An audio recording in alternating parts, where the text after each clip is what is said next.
Hi there, this is Jonathan from Fieltop. We're on a mission to help harmonise health data around the world, especially in low and middle income countries, and as part of that work, we are responsible for the AIDS data repository under UNAIDS. In this video, I'm going to be showing you how to set up and configure a DHIS2 source so that you can quickly pull and format programmatic data from DHIS2 for the HIV estimates process. That is your ANC data, your ART data, your HIV testing data at a subnational level as required by the Naomi model. This tool takes a little while to configure, but once it is configured, refreshing your HIV estimates data with new data from DHIS2 is super easy and can be done at the click of a button. This video has two main steps to it. The first step is configuring a pivot table in your DHIS2 instance, and the second set is configuring the DHIS2 source to pull and format that data from the pivot table. So, firstly, we want to set up the DHIS2 pivot table. And in order to do this, we need to understand the exact data required by the HIV estimates process, and also the variables that data needs to be disaggregated by.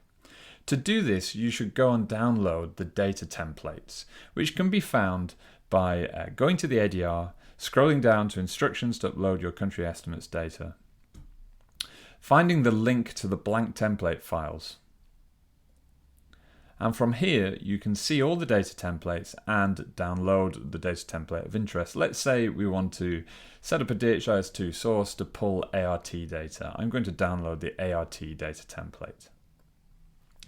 And in this data template, we get clear indicator definitions for the indicators of interest, along with the variables that they want that data to be disaggregated by. So we can see that we want the number currently receiving ART, the number newly initiated on ART, and also the area, the sex, the age group, and the calendar quarter disaggregations. So armed with that information, we can go and create a DHIS2 pivot table that holds all of that information from our DHIS2 instance. Now, it's really important that this pivot table conforms to a strict structure. And we've created this little document that explains what that structure should be. Now, you can see from this document that we are looking to have the elements or indicators of interest along the columns, and then to disaggregate those elements and indicators by age and sex. And then down the rows, we want to have the time periods of interest, so calendar quarters in this case. And we want to have the subnational locations of interest as well. So we're looking for a pivot table that follows this structure. Now, if you're not sure how to build or maintain DHIS2 pivot tables, do go and see the DHIS2 documentation. I have, via UNAIDS, access to the Zambia instance here, and I'm going to go to the data visualizer, and I'm going to open their pre-made pivot table for ART data.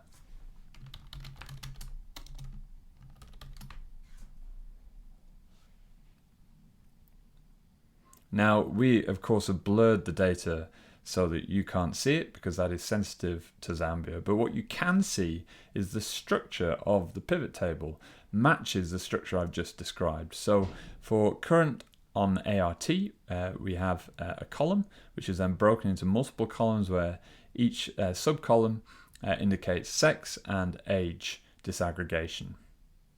And then down the left-hand side, you can see that we have time periods and locations. Now, it's really important to understand that if you have multiple elements that need to be added together to create an indicator of interest to the HIV estimates process, you should just include those elements or those indicators as well in the pivot table, because when you configure the DHIS2 source in the ADR, we will be able to add together multiple columns from this DHIS2 pivot table to make the final value that will be included in the HIV estimates data input. Once you're happy with your pivot table, it's important to remember to save your pivot table so the ADR can read it. To do that, just click File and then click Save, and give a suitable name and a description for your table. We strongly recommend using the prefix UNAIDS for all pivot tables that will be used in the HIV estimates process. Once you have that pivot table configured, we will go back to the AIDS data repository and we will configure a DHIS2 source to pull the data and format the data from that pivot table. To do this, go to your organizations page. For instance, let's say I'm working with Zambia. I will go to Zambia's organization page and I will click on the DHIS2 sources tab. And from here, if you're an editor of your organization, you should be able to add a DHIS2 source. There are 4 main steps to the process of configuring a DHIS2 source. And the first step is simply to configure the connection. Now, the connection begins with giving the root URL for your DHIS2 instance, which for Zambia is this. Now, sometimes people have a subpath at the end. Other times it is just the domain. You just need to be careful to make sure you get the correct root URL of your DHIS2 instance. When you visit it, you should be taken to a login page or the dashboard. Then you'll need to give your credentials so that you can sign into the instance. I have UNAIDS partner access to this instance.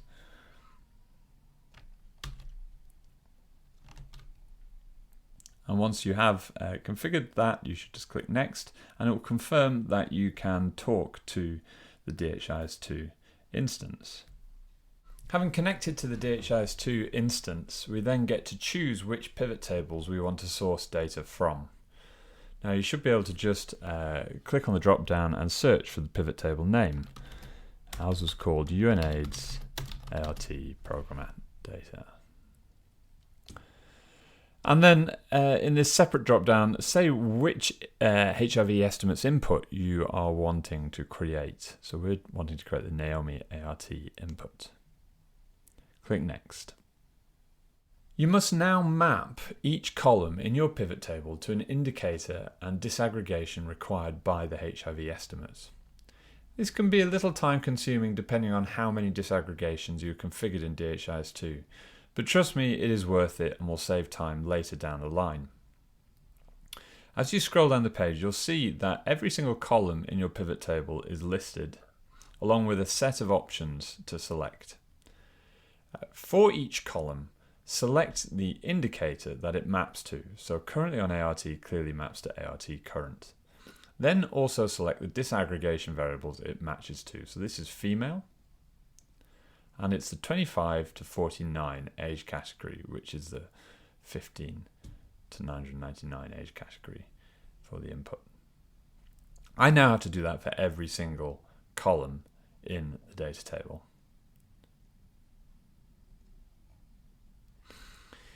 There are a few other things to note. Perhaps you will come across a column that is of no interest to you. In that case, you can simply exclude by clicking on the toggle in the top corner, and no data will be pulled from that column into your final output. Also, you should note that if 2 columns are mapped to the same set of variables, so let's for instance say that I mapped that column to ART current female and then 15 upwards age category. Let's say I map this also to the same. Those 2 numbers would be summed to create the final number in the output dataset. So you can sum multiple DHIS2 elements or indicators together to build the output that you require. In very rare cases, you may want to actually subtract one column off another column. You can do that by setting the column to be a negative value here. So the next step is to do that for every column in the pivot table.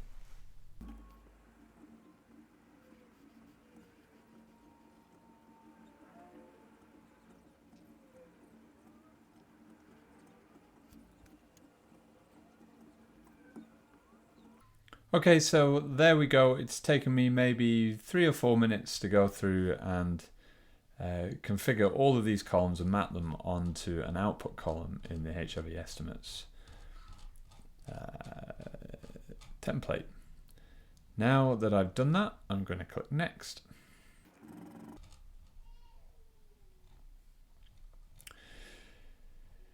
Each time you pull data from your DHIS2 source, the refreshed data will be added as resources inside an ADR dataset.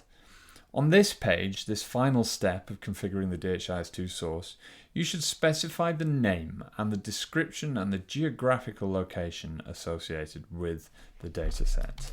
So this is Zambia. Let's call the name Zambia DHIS2 ART data. And you can optionally give a description. By default, the data that is pulled will use the DHIS2 area IDs instead of the agreed HIV estimates area IDs. In order to automatically replace one with the other, you will need a mapping file, which should be provided by UNAIDS or Imperial College. Now, we recommend hosting that mapping file alongside the rest of your country estimates data in the ADR. We can see that Zambia have it stored down here as a DHIS Naomi crosswalk table.